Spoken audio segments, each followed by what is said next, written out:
सबसे पहले अपनी जर्नी बता देता हूँ। मैं 2021 में ग्रेजुएट हुआ हूँ बिट्स पिलानी से, एंड सिंस देन मैंने अटेम्प्ट देना शुरू किए। ये मेरा थर्ड अटेम्प्ट है। फर्स्ट अटेम्प्ट तक मैं इंटरव्यू स्टेज तक पहुँचा था and I could not make the final cut.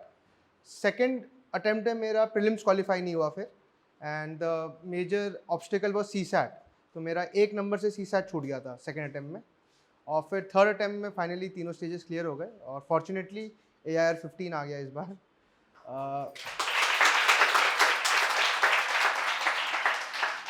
तो यार ये यूपीएससी काफ़ी लंबी जर्नी मेरे लिए भी रही है 3 साल की, एंड मैं बात करूँगा इसको वही 3 स्टेज में जिसमें यूपीएससी ने डिफाइन कर रखा है, दैट इज़ प्रीलिम्स, मेंस और इंटरव्यू। तो प्रीलिम्स की पहले बात करते हैं। प्रीलिम्स एक बहुत बड़ा ऑब्स्टिकल हो गया है आज, because more than 6 lakh people are giving the examination जो प्रीलिम्स का है, एंड ओनली 14 से 13,000 लोग सिलेक्ट हो पा रहे हैं। इसका मेजर रीज़न दोनों ही है, दोनों ही का डिफ़िकल्टी बहुत ज़्यादा इंक्रीज़ हो गया है लास्ट ईयर के कंपैरिजन में। तो GS1 से शुरू करते हैं जो प्रीलिम्स का पेपर है। तो प्रीलिम्स का जो जनरल स्टडीज़ का पेपर है उसका सिलेबस बहुत ज़्यादा छोटा है, यूपीएससी ने कुछ दे के नहीं रखा है। तो फिर क्वेश्चन आता है कि हम कहाँ से अपना प्रिपरेशन करें। तो उसका मेजर पार्ट होगा आपका प्रीवियस ईयर क्वेश्चंस का, क्योंकि वो आपको ब्रेथ और डेप्थ जिसमें यूपीएससी क्वेश्चन आस्क कर रहा है वो आपको बहुत अच्छे से बता पाएगा। तो PYQs ना कि आपका सिलेबस है, बल्कि वो आपका वो भी है जो आपको अटेम्प्ट करना है। तो इसको आप दोनों तरीके से देखेंगे। तो मैंने क्या किया था कि मैंने लास्ट 10 ईयर्स में जो भी PYQ क्वेश्चंस आए हैं उसको मैंने सारे के सारे उसके जो कीवर्ड्स हैं जो उस क्वेश्चन में ऑप्शन ही मेंशन्ड है उनको गूगल पे सर्च कर लिया। तो उससे मेरे को काफ़ी ज़्यादा एडेड एडवांटेज मिला इस साल वाले प्रीलिम्स में भी। इसके अलावा सोर्सेज की बात करते हैं प्रीलिम्स की, तो मैं थोड़ा इंजीनियर का दिमाग लगाया है इसमें। तो मैंने क्या किया था, जब मैंने 2021 में अपना जर्नी शुरू किया तो मैंने उसके पहले जो 3 साल के टॉपर्स आए हैं उन सबका मैंने बुक लिस्ट नोट डाउन कर लिया, और फिर जो भी इंटरसेक्शन पॉइंट्स है जो सारे टॉपर्स ने बोला है वो मेरा एक फंडामेंटल बुक लिस्ट हो गया मेरे प्रिपरेशन के। जैसे M लक्ष्मीकांत, स्पेक्ट्रम, PMFIS है इन्वायरमेंट के लिए, फिर इंटरनेशनल रिलेशंस के लिए आपका जो PT 365 वगैरह काफ़ी इंपॉर्टेंट है। तो वो मेरा एक काफ़ी एक मेजर सोर्स रहा जो स्टैटिक के लिए मेरा था। करंट अफेयर्स के लिए मैंने 2-3 चीज़ जो लोग नहीं करते वो की इस बार। एक तो मैं PIB बहुत ज़्यादा फॉलो करता था, that is the press information bureau. तो आप इस साल भी देखेंगे, मैं जैसे क्वेश्चन बता सकता हूँ, अनीमिया मुक्त भारत के ऊपर एक क्वेश्चन आया था इस बार।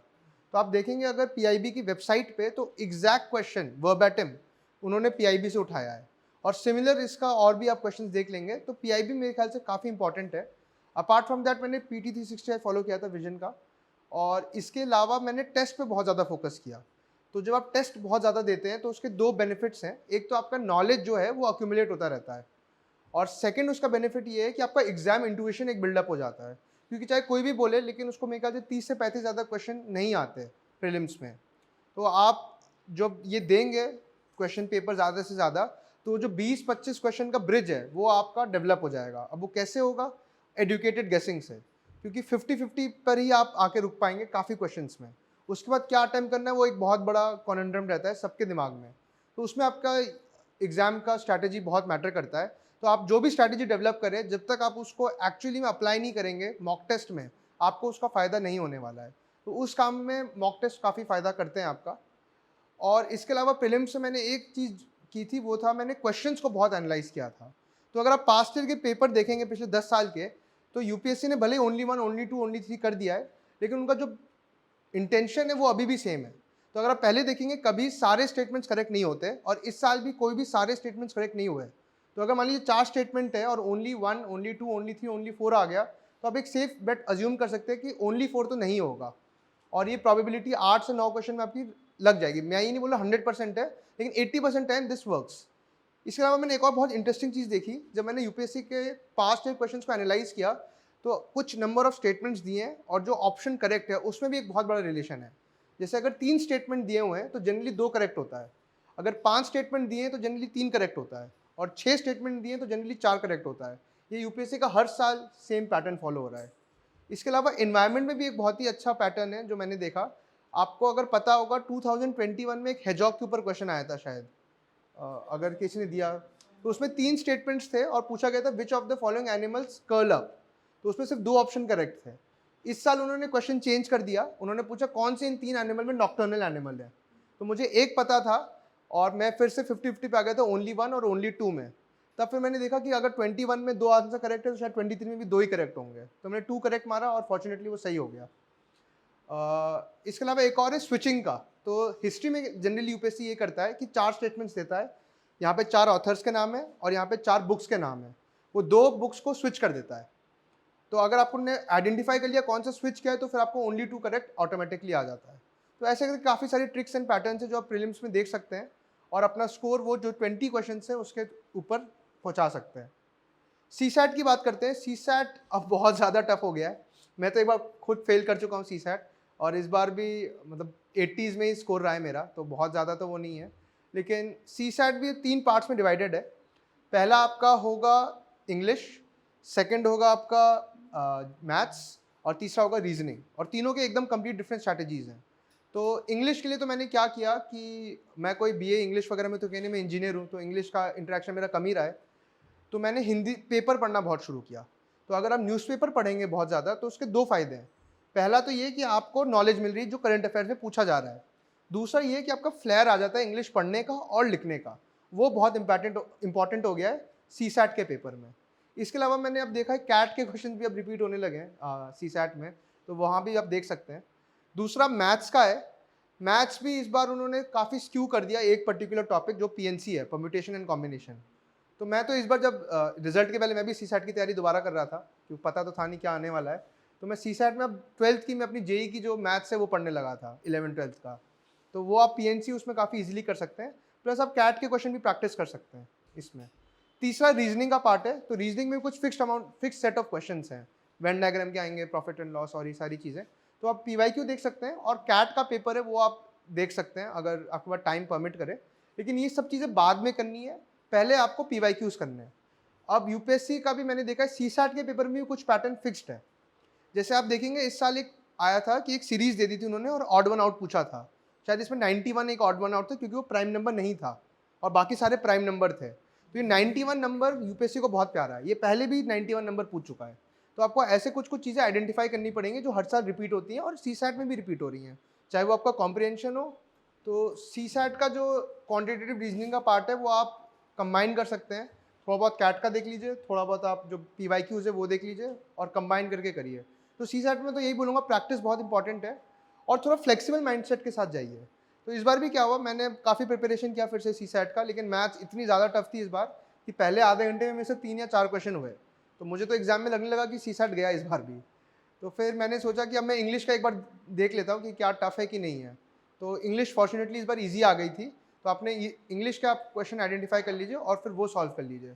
तो सीसैट में फ्लेक्सिबल होना बहुत ज़रूरी है कि ये मत सोच के कि सिर्फ मैथ्स करना है या सिर्फ इंग्लिश करना है। जैसा क्वेश्चन पेपर आएगा उस हिसाब से आपको अपनी स्ट्रैटेजी जो है वो मॉडिफाई करनी पड़ेगी। अब आते हैं मेंस में। तो मेंस यार मेरे ख्याल से सबसे इंपॉर्टेंट है क्योंकि मेंस का ही वेटेज है पूरा। प्रीलिम्स क्वालिफाई करने के बाद मेंस ही आपका फाइनल मेरिट लिस्ट में ले जाने की मदद करता है। मेंस में एसए का पेपर, फिर 4 जीएस के होते हैं और 2 ऑप्शनल का होता है।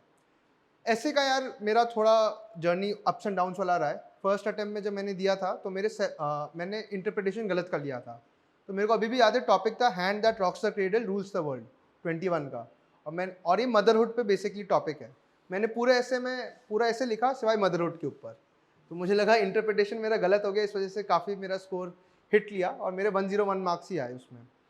तो उससे फिर मैंने इस बार वाले अटेम्प्ट में क्या डिफरेंट किया, मेरे इस बार 129 आए हैं जो मेरे ख्याल से डिसेंट स्कोर है, गिवन दैट कि इस बार एसए का स्कोर दोबारा सप्रेस कर दिया इन्होंने।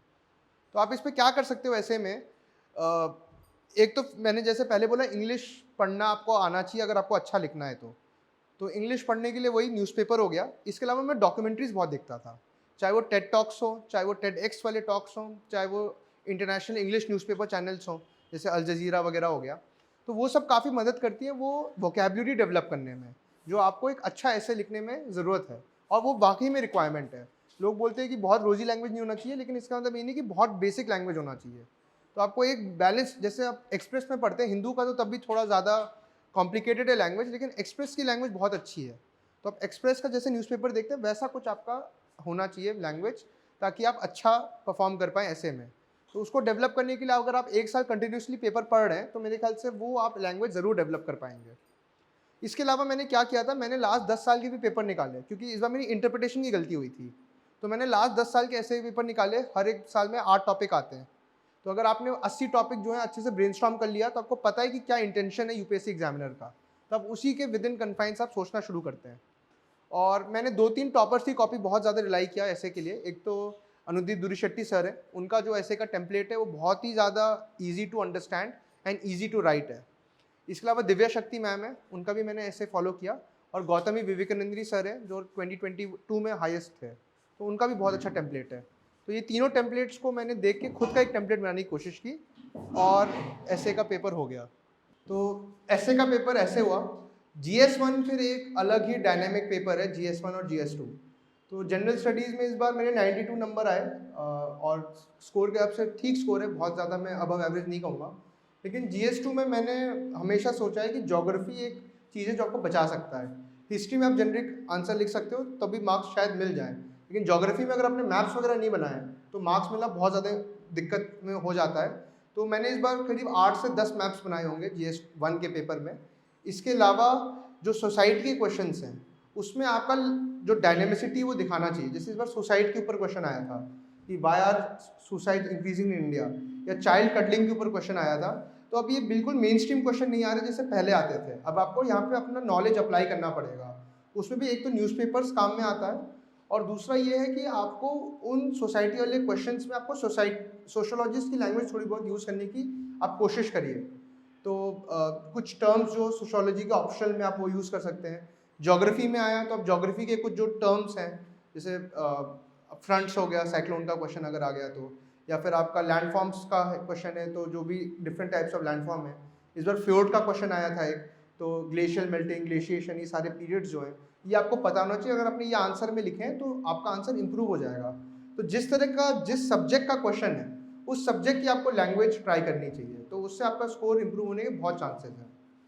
जनरल स्टडीज़ 2 का पेपर है, इस बार मेरे शायद इंडिया में हाईएस्ट आए हैं 134, तो इसके बारे में मैं अथॉरिटेटिवली कह सकता हूँ। तो GS2 में जनरली लोग बोला, मेरा PSIR ऑप्शनल है, तो लोग बोलते हैं कि PSIR की नॉलेज को आप अलग रखो और GS2 की नॉलेज है उसको अलग रखो, लेकिन मैंने इसका एकदम उल्टा किया इस बार। तो मैंने एक्सटेंसिवली जो मेरा पॉलिटिकल साइंस का बैकग्राउंड है उसको डिमांड ऑफ द क्वेश्चन को मीट करते हुए मैंने चीज़ें लिखी। जैसे अगर आपने इस बार का पेपर देखा होगा तो एक पार्लियामेंट, ब्रिटिश और इंडिया पार्लियामेंट के बीच का कुछ डिफरेंस पूछा गया था, तो मैंने सोवरेनिटी के बेसिस पे, तो मैंने शुरू ही इस बार जॉन ऑस्टिन और इन सब स्कॉलर से किया उस आंसर को, ताकि थोड़ा डिफ्रेंशिएट कर पाऊँ, क्योंकि कंटेंट इतना था नहीं मेरे पास। तो मैंने इसमें पहले सोवरेनिटी वगैरह डिफाइन करना बेटर समझा ताकि चीज़ें बेटर हो। सेकंड मैंने क्या किया है जो मुझे लगता है वर्क किया मेरे फेवर में इस बार, कि मैंने बेयर कॉन्स्टिट्यूशन बहुत बार पढ़ा। तो मुझे कुछ ऐसे कीवर्ड्स जो कॉन्स्टिट्यूशन में लिखे हुए हैं वो बहुत अच्छी लैंग्वेज है। जैसे the resources of the society should be distributed to subserve the common good, ये भी DPSP है। अगर आपने इसको अपने आंसर में लिखा जो वेलफेयर स्टेट के ऊपर क्वेश्चन है, तो उसको लग जाएगा कि भाई ये तो बहुत ही ज़्यादा कॉन्स्टिट्यूशन पे बिलीव करता है और वो उससे अपना इंस्पिरेशन ले रहा है। तो आपकी लैंग्वेज भी बेटर हो जाएगी, प्लस आगे वाले को लगेगा कि आपको कॉन्स्टिट्यूशन पता है। तीसरा, आर्टिकल्स और कमिटीज़ का नाम मेंशन करना, वो बहुत ज़्यादा इंपॉर्टेंट है। पहले तो ये नहीं होता था कि एक्सप्लिसिटली केस लॉस पूछा जाए, लेकिन पिछले 2 सालों में उन्होंने एक्सप्लिसिटली केस लॉस पूछना शुरू कर दिया है, जैसे लिबर्टी के ऊपर, वुमेन एम्पावरमेंट के ऊपर। तो आप ऐसे सब्जेक्ट वाइज डिफाइन कर लीजिए। जैसे इन्वायरमेंट का 2022 में पूछा गया, वुमेन रिजर्वेशन का 2021 में पूछा गया, इस साल लिबर्टी के ऊपर पूछा गया है, नेक्स्ट ईयर शायद इंटरनेशनल रिलेशंस, आर्बिट्रेशन, इन सब चीज़ों पे पूछा जा सकता है। तो जो भी आपके कीवर्ड्स हैं सिलेबस में, उसके बेसिस पे आप सुप्रीम कोर्ट के जजमेंट्स जो हैं वो रेडी कर लीजिए। और सिमिलरली कमिटीज़ के नाम आप जॉट डाउन कर लीजिए कि अगर फिशरीज़ का सेक्टर है तो इसमें लेना है, वुमेन एम्पावरमेंट का है तो पैम राजपूत कमेटी हो गई, इन सब कमिटीज़ के नाम लेने हैं। तो ऐसे आपके आंसर जो है वो डिफ्रेंशिएट हो जाएंगे बाकी लोगों से। तो मुझे लगता है GS2 में 100 नंबर लाना, 105 नंबर लाना कोई बहुत बड़ी बात नहीं है, लेकिन उससे आपको 120 तक ले जाने में आपको बहुत ज़्यादा मेहनत लगेगी। तो इन हर पेपर में एक्सपोनेंशियल इंक्रीज होना चाहिए मार्क्स में, मतलब मेहनत में लगता है, to go from 105 to 120 and from 120 to above 130। तीसरा पेपर GS3 का है। इस बार मेरा स्कोर GS3 में 94 रहा है, विच इज़ डिसेंट, गुड ही बोलूँगा मैं, because the highest I think is 100 this year. तो GS3 में मेरा हमेशा से ये मानना रहा है कि आपको एक इकोनॉमिस्ट की लैंग्वेज होनी चाहिए। अब इकोनॉमिस्ट की लैंग्वेज लाना बहुत ज़्यादा मुश्किल है, तो आप क्या करिए कि आप कीवर्ड्स लिख लीजिए जो टॉपर की कॉपीज़ हैं, और उन कीवर्ड्स को आप बार बार यूज़ करिए। जितनी बार आप यूज़ करेंगे उतनी बार एग्जामिनर को लगेगा कि आपके पास कोई स्पेशलाइजेशन है इस पर्टिकुलर में। इसको और इंटेंसिफाई करने के लिए मैंने क्या किया, मैंने बहुत ज़्यादा ग्राफ्स यूज़ किए इस बार।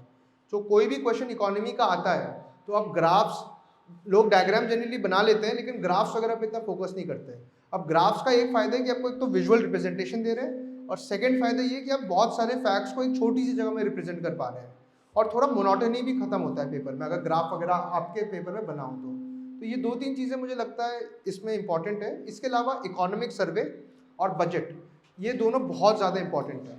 अगर आपने इकोनॉमिक सर्वे का एक्चुअल जो डॉक्यूमेंट है वो 250 पेजेस का होता है, इस साल तो आया भी नहीं है, लेकिन वो 250 पेजेस में आपका पूरा इकोनॉमी कवर हो जाएगा अगर आपका बेस और फाउंडेशन अच्छा है तो। बजट भी इतना इंपॉर्टेंट है, बजट को आप जितनी बार कोट करिए उतना अच्छा है। जैसे सप्तऋषि प्रिंसिपल है, वो सारे प्रिंसिपल्स अगर आपने याद कर लिए तो कंक्लूजन में आप डाल सकते हैं। फिर मैंने एनेक्डोट्स बहुत यूज़ किए, जैसे वेलफेयर स्टेट का क्वेश्चन आया तो सर्वोदय से अंत्योदय, ये सारे जो कीवर्ड्स हैं वो सुनने में भी अच्छे लगते हैं और लिखने में भी अच्छा लगता है। सबका साथ सबका विकास, तो ये सारे ऐसे टर्म्स जो सबका इंक्लूसिविटी दिखाता है। फिर GS4 का पेपर है, GS4 का पेपर मेरे ख्याल से सबसे डायनेमिक है और ऐसा एक पेपर है जिसमें मार्क्स कभी प्रिडिक्ट नहीं कर सकते। मैंने बहुत मेहनत की इस बार GS4 में, लेकिन तब भी मेरे सिर्फ 118 आ पाए इस बार, जबकि एवरेज जो सिलेक्टेड लोग हैं या जो टॉप 20 में ही उनका 125 एंड अबव है। तो मैं इसमें इतना अथॉरिटी फिगर नहीं हूँ, लेकिन जो मैंने ट्राई किया वो ये था कि मैंने एथिक्स के जो इंपॉर्टेंट कीवर्ड है सिलेबस के, वो बहुत ज़्यादा इंक्लूड करने की कोशिश की अपने आंसर्स में। जैसे ट्रस्ट बेस्ड गवर्नेंस हो गया, एक्सट्रैक्टिव अकाउंटेबिलिटी हो गया, इंटरलॉकिंग अकाउंटेबिलिटी हो गया। फिर मैंने कुछ कुछ के डेफिनेशन ऑलरेडी बना के रखे थे। जैसे प्रोबिटी का क्वेश्चन इस बार आया तो मैंने पहले सोच कर रखा था कि with Satyamev Jayate as our national motto, probity becomes a categorical imperative for a civil servant. तो ऐसे आप कुछ कुछ जो सिलेबस के टर्म्स हैं उसको पहले से ही करके रखिए तैयार, कि अगर ये क्वेश्चन आया तो मैं ये कंक्लूजन दे आऊँगा। केस स्टडीज़ जो हैं वो प्रैक्टिस का ये पूरा, एक बार अपने एथिकल कीवर्ड्स पढ़ लिए, उनको इंटरनलाइज कर लिया आपने, तो फिर आप अपना जो बेटर लिख सकते हैं केस स्टडीज़ के आंसर्स। उसमें मैंने ट्राई किया जो सिलेबस के कीवर्ड्स हैं उसको मैं बार बार यूज़ करूँ। एक दो मैंने इसमें इनोवेशन ट्राई करने की कोशिश किया कि मैंने ग्राफ्स बनाना शुरू किए केस स्टडीज़ में। जैसे कि अगर मान लीजिए आपको बोला कि ये आप डीएमओ कहीं के या आप कहीं के एसपी हो और आपको ये चीज़ करनी है, तो आप कैसे करोगे? तो फिर मैं ग्राफ बना के एक्स एक्सेस पे वैल्यूज़ लिखता था कि कौन सा मैं वैल्यूज़ है, और वाई एक्सेस में प्रायोरिटी देता था कि अगर मान लीजिए कोई चीज़ करना है तो सबसे पहले लॉ एंड ऑर्डर बचाना है, ये मेरा पहला प्रायोरिटी होगा। दूसरा मेरे को देखना पड़ेगा कि जो भाई डाउन ट्रॉडन लोग हैं उनका ख्याल ठीक से रखा जा रहा है कि नहीं रखा जा रहा है, तो प्रायोरिटी ऑर्डर में उसमें लिस्ट करता था। तो ये बस थोड़ा यूनिक चीज़ दिखाता है केस स्टडीज़ में जो शायद बाकी लोग ना करें, और केस स्टडीज आप जितनी डिफरेंट रखेंगे 6 के 6 उतना आपका स्कोर इंप्रूव करने के चांसेस हैं। इसके अलावा मैंने काफ़ी जगहों से पढ़ा, एक बहुत ही अच्छी वेबसाइट है बेटर इंडिया फाउंडेशन करके। तो उसमें क्या होता है कि जो सिविल सर्वेंट्स ने पिछले 5-6 सालों में अच्छे काम किए हैं उन सबका उन्होंने कलेक्ट करके रखा है बेटर इंडिया फाउंडेशन में। तो आप उस चीज़ को देख सकते हैं और उसके जो भी एग्जाम्पल्स हैं आप वो बार बार अपने एथिक्स में यूज़ कर सकते हैं। तो एक वो मेरे ख्याल से एक अच्छा प्लेटफॉर्म है जहाँ पे आप देख सकते हैं। फिर ऑप्शनल मेरा PSIR था, तो मैंने भी बाकी सबकी तरह शुभरंजन मैम का कोचिंग टेस्ट सीरीज ज्वाइन किया था। इस बार स्कोर थोड़ा सप्रेस्ड है, PSIR में मेरे 273 हैं, पहले पेपर में 132 और सेकंड में 141। तो PSIR का जो मैम का सोर्सेज है वो बहुत है। इसके अलावा उत्कर्ष द्विवेदी सर का ब्लॉग बहुत अच्छा है, मैंने खुद की भी नोट्स बनाए हैं, मैं अपलोड कर दूंगा कुछ दिनों में पेपर 1 के लिए। इसके अलावा मेरे ख्याल से इंटरनेशनल रिलेशंस का हम लोग स्कॉलर्स और इन सब चीज़ों पर बहुत ज़्यादा फोकस करते हैं, लेकिन हमें इसमें इंटरकनेक्शन दिखाना पड़ेगा। जैसे कि मैं आपको बताता हूँ इसका एग्जांपल। इस बार पेपर 1 जो पेपर 1 2B है इंटरनेशनल रिलेशंस का, उसमें इंडिया और ईरान का कुछ एनालाइज करने के लिए आया था, शायद क्वेश्चन 3 था। तो उसमें एक रॉबर्ट पटनाम का मॉडल है, 2 स्टेप मॉडल, कि अगर आपको कोई भी कंट्रीज के बीच में इंटरनेशनल रिलेशंस को एनालाइज करना है तो 2 लेवल पे होता है, एक इंटरनल लेवल पे, एक एक्सटर्नल लेवल पे।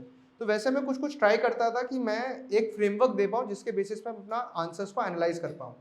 तो उससे मेरे ख्याल से इम्पोर्टेंट ये अच्छा रहता है कि एक तो आपका मेथोडिकल हो जाता है, सेकंड ये है कि आप जो थ्योरी का पार्ट है उसको अप्लाई कर रहे हो अपने करंट अफेयर्स के पार्ट में, जो पेपर पार्ट 2B है। तो ऐसा इंटरलिंकेजेस ट्राई करिए, जैसे कि पेपर 1B में प्रेसिडेंट के ऊपर क्वेश्चन आता है या पार्लियामेंट्री सिस्टम पे शुरू होता है, तो आप इस पर सिस्टम्स अप्रोच यूज़ कर सकते हो जो पेपर 2A में पढ़ते हो। सिस्टम्स अप्रोच मतलब कि कोई भी सिस्टम है तो उसके एक्सटर्नल फैक्टर्स और इंटरनल फैक्टर्स दोनों हैं। वैसे अगर आप प्रेसिडेंट के ऑफिस को आप एनालाइज करोगे एज ए सिस्टम, तो प्रेसिडेंट का जो खुद जिसने ऑक्यूपाई कर रखा है उसका इफेक्ट आएगा, और बाहर का जो कोलिशन गवर्नमेंट या कैसा गवर्नमेंट बना है उसका आएगा, दोनों का इफेक्ट आएगा प्रेसिडेंट की वर्किंग में। तो ऐसे एनालिसिस आप ट्राई करिए शुरू करने का। जैसे इस बार मुझे याद है कि रशिया और इंडिया पे क्वेश्चन आया था इस बार, तो मैंने ये लिखा था कि the biggest problem between India and Russia is that the best friends are worst enemies. तो रशिया का बेस्ट फ्रेंड चाइना है और इंडिया का अभी बेस्ट फ्रेंड यूएस बन रहा है और दोनों ही वर्स्ट एनिमीज हैं। तो ऐसा लेवल ऑफ एनालिसिस आप दिखा सकते हैं अपने पेपर में, तो थोड़ा डेप्थ इन आर्गूमेंट देगा।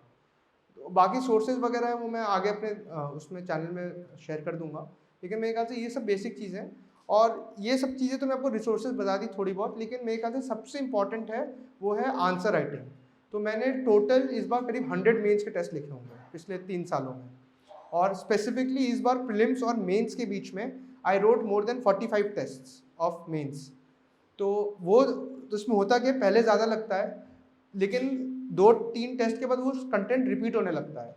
जैसे कि मुझे अभी भी याद है 4th टेस्ट था, उसमें ट्राइबल के ऊपर पूछा गया था, जो मेरा टेस्ट सीरीज था फॉरम का, उसमें कि ट्राइबल मूवमेंट्स ने कैसे इंडिया में इम्पैक्ट किया ब्रिटिशर्स को, और वो सेम क्वेश्चन मेरा एक्चुअल यूपीएससी में भी आ गया।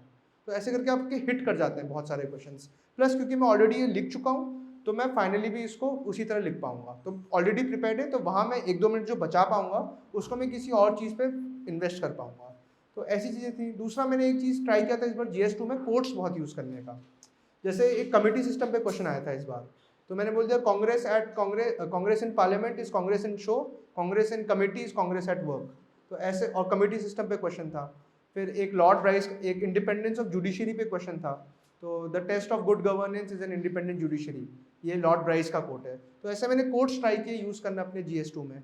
GS3 में मैंने कुछ ऐसे कीवर्ड्स बना लिए थे, या कुछ मैंने रिपोर्ट्स जो आती है जो आप फिल्म्स में पढ़ते हैं, चाहे वो ग्रीन हाउस ऑब्जर्वेटरी की रिपोर्ट है WMO का, या फिर आपका अडेप्शन गैप रिपोर्ट है, या फिर आपका जेंडर वर्ल्ड वाइड फंड का एक रिपोर्ट आता है, मैं नाम नहीं भूल रहा हूँ, लेकिन आप वो प्रीलिम्स से पढ़ते हैं। लेकिन उस रिपोर्ट को आप अपने मेंस में यूज़ करिए। जैसे आप कीलिंग कर्व पढ़ा होगा शायद अपने प्रीलिम्स में, जो CO2 का कंसेंट्रेशन को फ्लक्चुएशन का दिखाता है। इस बार क्लाइमेट चेंज पे क्वेश्चन आया था, तो आप कीलिंग कर्व इसमें बना दीजिए।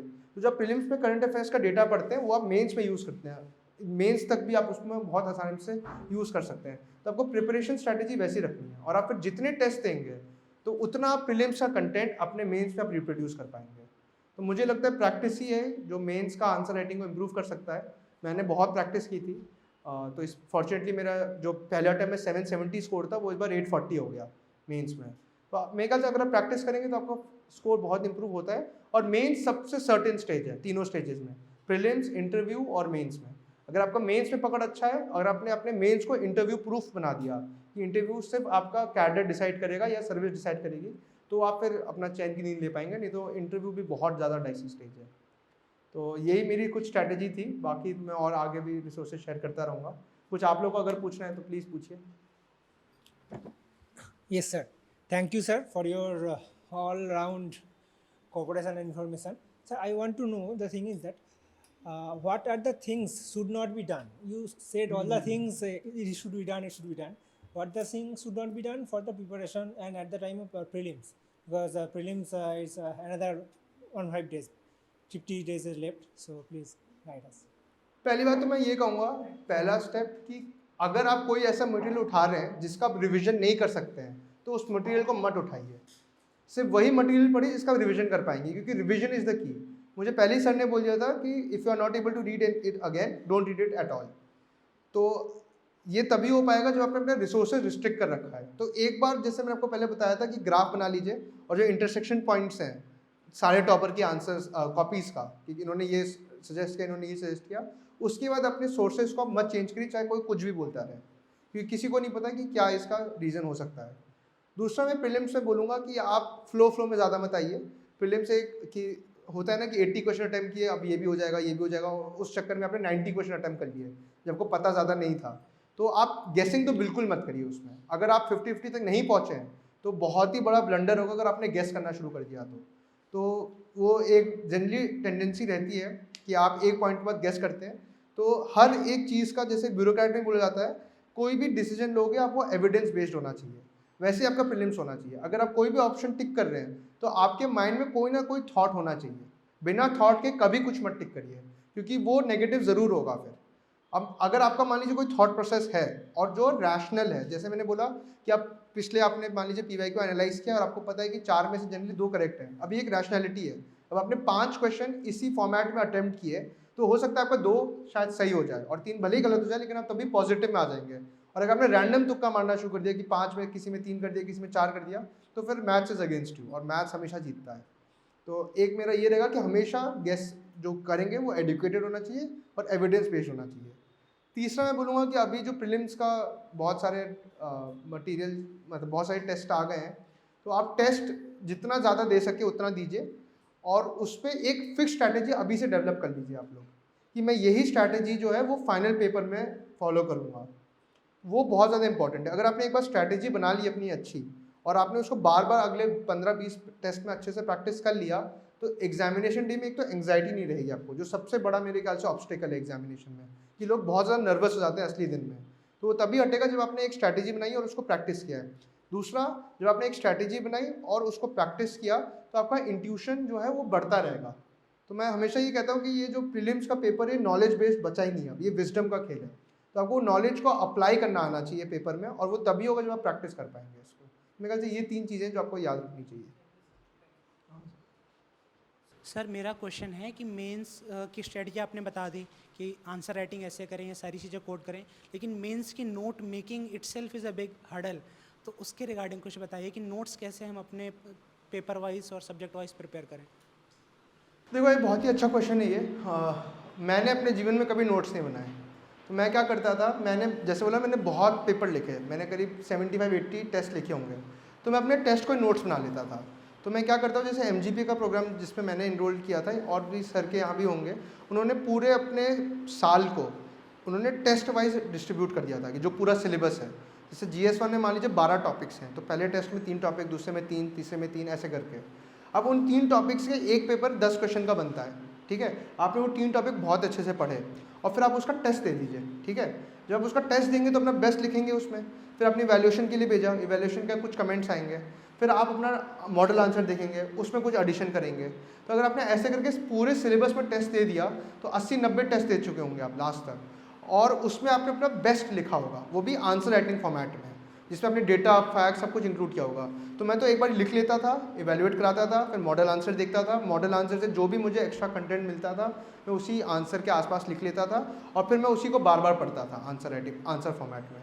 तो मेरा डुप्लीकेशन ऑफ एफर्ट बच गया उसमें। नहीं तो आप अलग नोट्स बनाओगे, फिर इतना टाइम नहीं बचेगा कि आप टेस्ट लिख पाओगे। तो आप एक ही बार में टेस्ट लिखो, तो आपका काम आधा हो जाएगा फिर, और आउटपुट ज़्यादा बढ़ जाएगा। तो ऐसा थोड़ा कुछ चीज़ें आप कर सकते हैं। जैसे सर आपने बताया था फिर कि सर अपने को सर मॉक टेस्ट भी देना चाहिए, उसके साथ सर पेपर भी एनालाइज करना चाहिए। तो सर उसके रिगार्डिंग सर अपना कितना सर क्वेश्चन होता है अगर दोनों को अगर कंपाइल करें तो, और तो और सर जैसे सर आपने बताया कि सर ये मेंस में भी सर बहुत काम की होती है, और तो सर प्लीज़ आप इस बारे में खुद थोड़ा कुछ बताइए कि मेंस और PYQs में कितना टाइम डिस्ट्रीब्यूट करना चाहिए। हाँ, डिस्ट्रीब्यूट की भी, आप लोग उससे कितने मतलब क्वेश्चन मतलब फंस जाते हैं जैसे। देखो यार, क्वेश्चन फंसने का तो उस इंटेंशन से टेस्ट मत दो, फिर डिसहार्टेंड होगे, क्योंकि UPSC इतनी अनप्रिडिक्टेबल बॉडी है कि कभी काम करता है, कभी नहीं करता है। लेकिन अगर आपने बहुत सारे टेस्ट दिए हैं, तो एक चीज़ तो पक्का है कि आपके अंदर वो एप्टीट्यूड आ जाएगा आंसर लिखने का। वो इंट्रो कैसे लिखना है, कंक्लूजन कैसे लिखना है, बॉडी में क्या होना चाहिए। भले ही क्वेश्चन ना रिपीट हो, लेकिन थीम हर बार रिपीट होती है। जैसे कि वाटर रिसोर्सेज स्कैरसिटी, वो हर साल रिपीट होता है किसी ना किसी फॉर्मेट में। इस साल आया था वर्ल्ड के लिए, पहले आ चुका है इंडिया के लिए। एक क्वेश्चन आपका जैसे इन्वायरमेंट का है, ग्लोबल क्लाइमेट चेंज का, जैसे क्या क्या इम्पैक्ट पड़ सकता है। इस बार उन्होंने सी लेवल राइज के ऊपर पूछ लिया, कुछ साल वो बायोडाइवर्सिटी पे पूछ लेंगे। तो मैं वही बोल रहा हूँ कि थीम हर बार सेम रहती है। तो अगर आपने थीम बेस्ड प्रैक्टिस किया है और उसके आंसर लिखे आपने, तो आप उसको मॉडिफाई कर सकते हो किसी भी आंसर में। तो जैसे कि अगर आपने वाटर रिसोर्स स्कैरसिटी का मान लीजिए एक थीम है जो हर साल UPSC पूछता है, और आपने किसी टेस्ट में उसका आंसर लिखा है, तो आपने उसमें कुछ फैक्ट्स फिगर सब लिखे होंगे। जैसे इस बार का क्वेश्चन था वाटर रिसोर्सेज पे, तो मैंने अपने जो प्रीवियस टेस्ट है उसमें फेलेनमार्क इंडेक्स यूज़ किया था, और वाटर कॉम्पोजिट रिपोर्ट आती नीति आयोग की है, जिसमें उन्होंने कुछ काफ़ी डेटा दे रखा है। तो ये तो मैं उसमें लिख के आया था, वो इंडिया स्पेसिफिक था, क्वेश्चन वर्ल्ड स्पेसिफिक आ गया, लेकिन मैं उसको मोल्ड कर दिया कि फेलेनमार्क इंडेक्स ने ये कहा है, और इंडिया के केस में वर्ल्ड वाटर कॉम्पोजिट इंडेक्स ये कह रहा है। तो मैं वही बोल रहा हूँ, वो आपने अगर नॉलेज गेन कर ली, नोट्स कम बनाए, और उसी नॉलेज को बहुत जगह अप्लाई करना शुरू कर दिया, तो आपका काम बहुत आसान हो जाएगा। नहीं तो आप इतना ज़्यादा कंटेंट पढ़ लेंगे और इतना कम उसको रिवाइज कर पाएंगे कि उन 3 घंटों में आप उसको रिप्रोड्यूस नहीं कर पाएंगे। फिर मेजर ऑब्स्टेकल यही है मेंस में कि आप पढ़ तो बहुत लेते हैं, लेकिन लिख बहुत कम पाते हैं। उसको ही ओवरकम करने के लिए प्रैक्टिस करते हैं। अब PYQ मैं ब्रेनस्टॉर्म करता था, लिखता नहीं था, क्योंकि मैंने सोच लिया था कि PYQs ही कुंजी है, कीवर्ड है।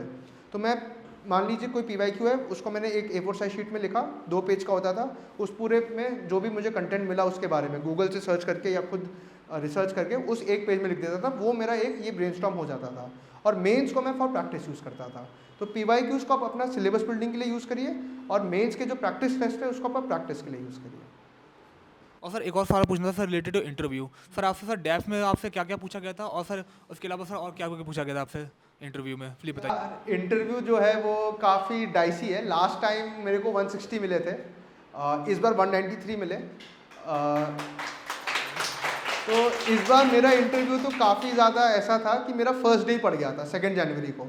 तो December 8 को इस बार रिजल्ट रिलीज़ हुआ था और 2 जनवरी को मेरा था। तो मेरे को तो लगा कि ख़त्म हो गया ये अटेम्प्ट, अब नेक्स्ट अटेम्प्ट की तैयारी करूँ, क्योंकि इतने जल्दी तो इंटरव्यू की तैयारी हो ही नहीं पाएगी। मेरे को मुश्किल से शायद 18 या 19 को टाइम टेबल आया था और 10 दिन बचे थे जिसमें दिल्ली भी आना था। मैं रहता था वहाँ पे तब जोधपुर में। तो फिर मैंने सोचा कि लास्ट टाइम तो मैंने थोड़ा पढ़ ही लिया था, इस बार मैं अपना ऑर्गेनिक चीज़, तो मैंने लास्ट टाइम भी प्रैक्टिस किया था कि मैं बनना चाहता था किसी और की तरह। जो मैंने टॉपर्स के इंटरव्यू देखे, मैं चाहता था कि मैं उनको एमुलेट करूँ, उनकी तरह मैं बातें करूँ। और तब मैंने दिया तो शायद उनको मेरी पर्सनालिटी बहुत मैकेनिकल लगी, तो उन्होंने मेरे को 160 दिए। इस बार मैंने ये सोचा कि मैं बिल्कुल इस चीज़ में तो मेहनत नहीं करूँगा, मैं अपना जो असली पर्सनालिटी है वही लेके जाऊँगा। अब उन्होंने उसमें मार्क्स नहीं दिए तो कम से कम मैं लाइफ में इसमें तो संतुष्ट रहूँगा कि वो मुझे नहीं पसंद करते, बल्कि उसको नहीं जो मैं बनना चाहता हूँ। तो फिर मैंने बोला कि चलो जैसा भी आएगा।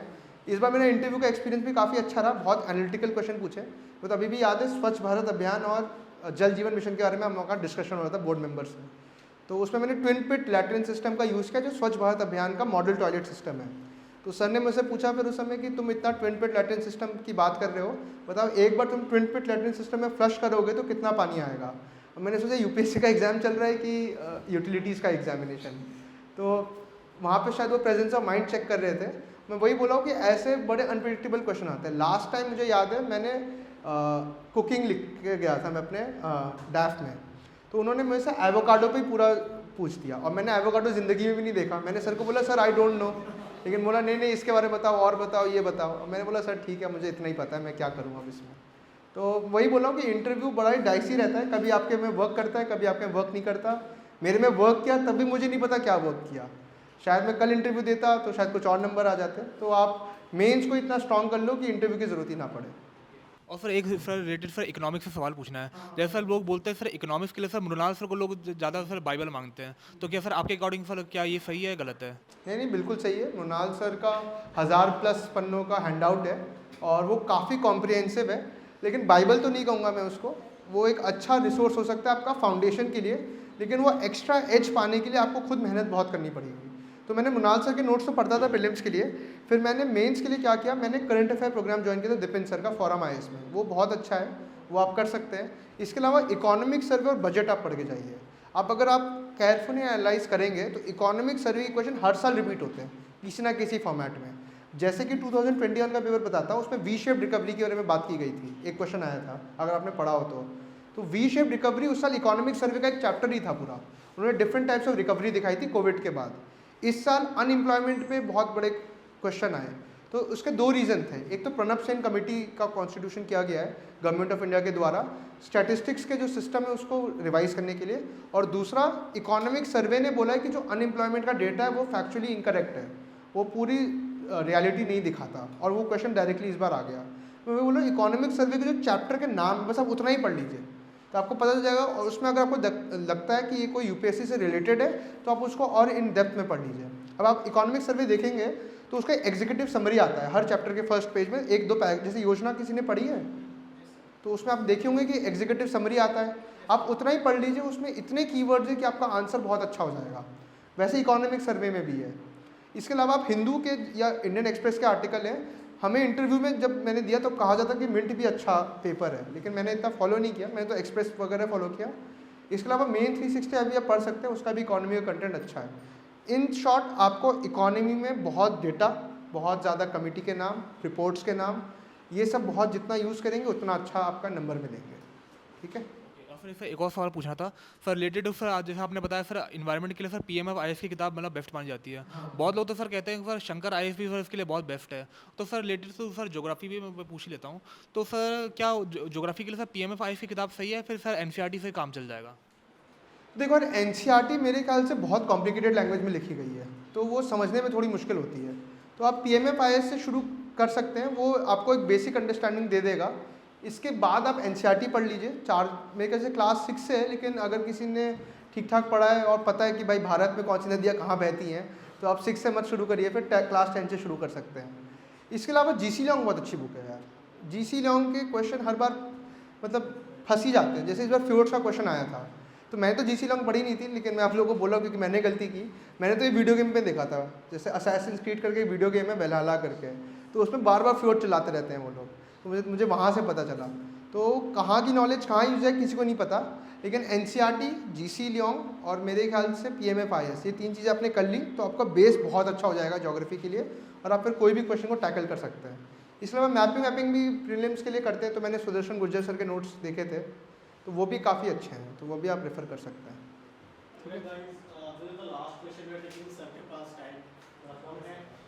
नहीं सर बताइए, मैं दे दूंगा आंसर, बताइए। लास्ट क्वेश्चन ये है, जैसे मुझे अगले साल का अटेम्प्ट देना है 2025 का, मेरा भी ऑप्शनल PSIR है, तो टाइमलाइन क्या होनी चाहिए? मुझे मेंस की टेस्ट सीरीज़ कब ज्वाइन करनी चाहिए, आपने कब ज्वाइन करी, और अभी पहले क्या मतलब स्टैटिक प्रिपेयर करना चाहिए, अभी से आंसर राइटिंग करना चाहिए, ऑप्शनल कब प्रिपेयर करना चाहिए? तो एक टाइमलाइन ब्रॉड बता दीजिए कि हम अप्रैल में हैं या फिर 4 महीने पहले से पढ़ रहा हूँ जनवरी से, तो लगभग 1.5 साल होता है। तो आपने जब तैयारी स्टार्ट करी होगी तो क्या एक अप्रोच था, ब्रॉड प्लान, उस हिसाब से एग्जीक्यूट हम करें, बस यही। ये देखो बहुत ही अच्छा क्वेश्चन है यार। आंसर राइटिंग मुझे लगता है कि जैसे आपने प्रिपरेशन शुरू किया मत करिए, क्योंकि तब आपके पास बहुत डिमोटिवेट हो जाएंगे आप कि इतने आंसर लग रहे हैं और मैं उस हिसाब से लिख नहीं पा रहा हूँ। तो कम से कम मेरे ख्याल से आप आंसर राइटिंग 2-3 महीने बाद शुरू करिए, या फिर जब आपने पॉलिटी और इकोनॉमी कम से कम कर लिया है, क्योंकि ये दोनों पिलर्स हैं बेसिकली आपका पूरे UPSC प्रिपरेशन का। कम से कम पॉलिटी तो है ही।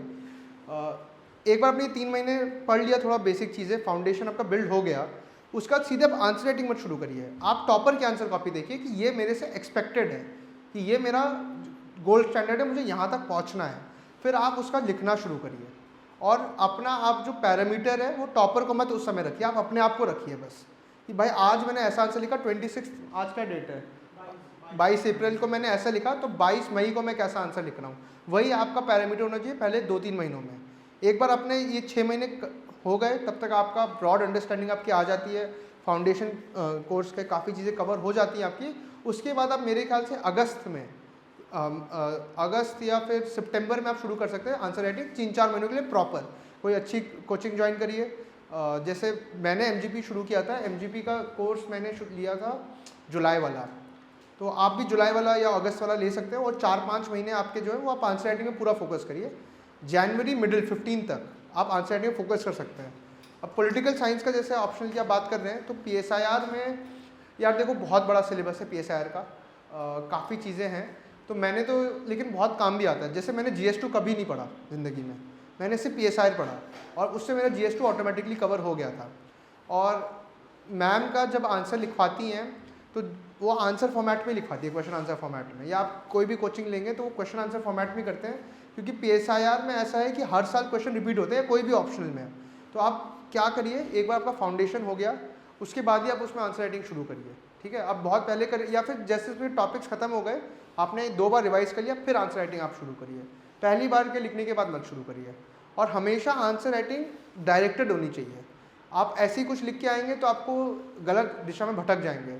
तो आपको अपना जो तैयारी है वो टॉपर ने जो ब्रॉड कॉन्स्टिट्यूशन सेट किया है इस एग्जामिनेशन के लिए, उसके अंदर ही नेविगेट करना है आपको शुरू में।